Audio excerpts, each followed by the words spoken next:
Most people measure success in annual salary. Pablo Escobar measured it by the ton. In 1989, Forbes magazine listed him as the 7th richest man in the world. He controlled a fleet of Boeing 727s, a private zoo of smuggled hippos, and an army of Sicarios teenage assassins who ruled the streets of Medellin.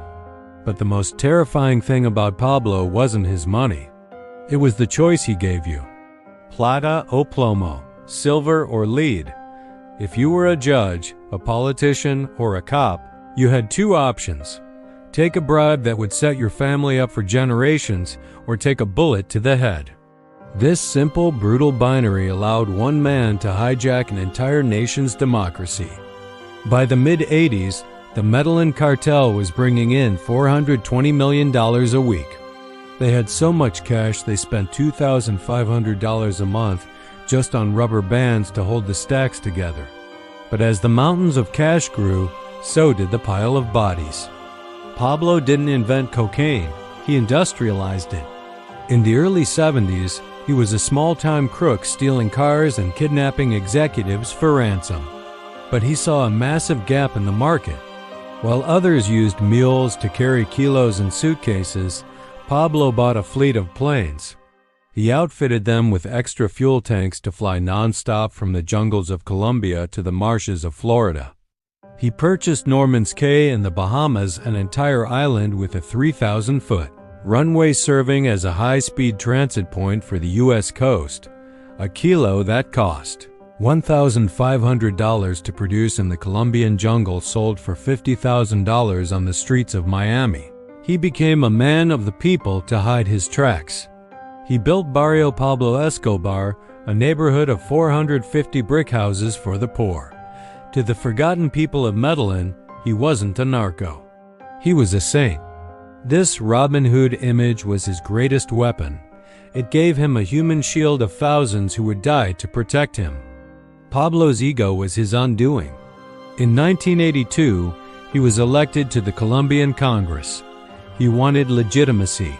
But when the Minister of Justice, Rodrigo Lara Bonilla, exposed him as a drug trafficker on the floor of Congress, the mask slipped. Pablo had Bonilla assassinated. The war was on. For the next decade, Colombia became a slaughterhouse. To prevent extradition, the one thing Pablo feared, a prison cell in the U.S., he turned to narco-terrorism. He allegedly funded the M19 guerrillas to storm the Palace of Justice, destroying all legal files on the cartel. He ordered the bombing of Avianca Flight 203, killing 107 people because he thought a presidential candidate was on board.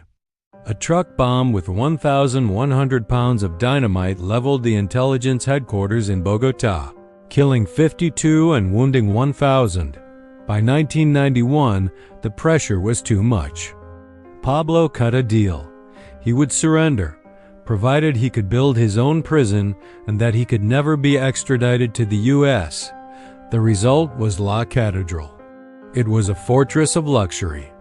From his cell, he looked through a telescope at his daughter's house in the valley.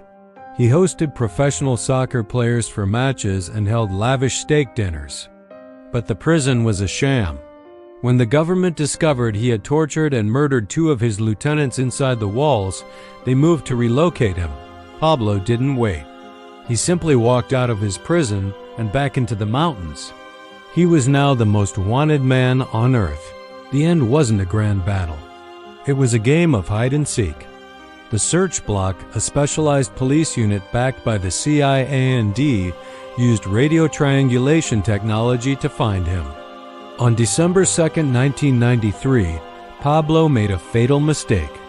He stayed on the phone too long with his son, Juan Pablo. The police traced the signal to a middle-class house in Medellin. As the doors were kicked in, Pablo scrambled onto the terracotta roof. A hail of bullets followed. Pablo was hit in the leg, the torso, and finally, a fatal shot through the ear. Whether that final shot came from a police sniper or his own gun remains a mystery. The king was dead, but the legacy of Pablo Escobar, a mix of extreme wealth, absolute terror, and a nation left in the crossfire, remains one of the darkest chapters in modern history. The era of the Medellin cartel changed the world forever, shaping global drug policy and the history of South America. Thank you for watching. If you found this breakdown of Escobar's rise and fall fascinating, make sure to hit that like button. For more deep dives into the lives of history's most notorious figures, subscribe to the channel and turn on the notification bell so you never miss an upload. What historical figure should we cover next? Let us know in the comments below.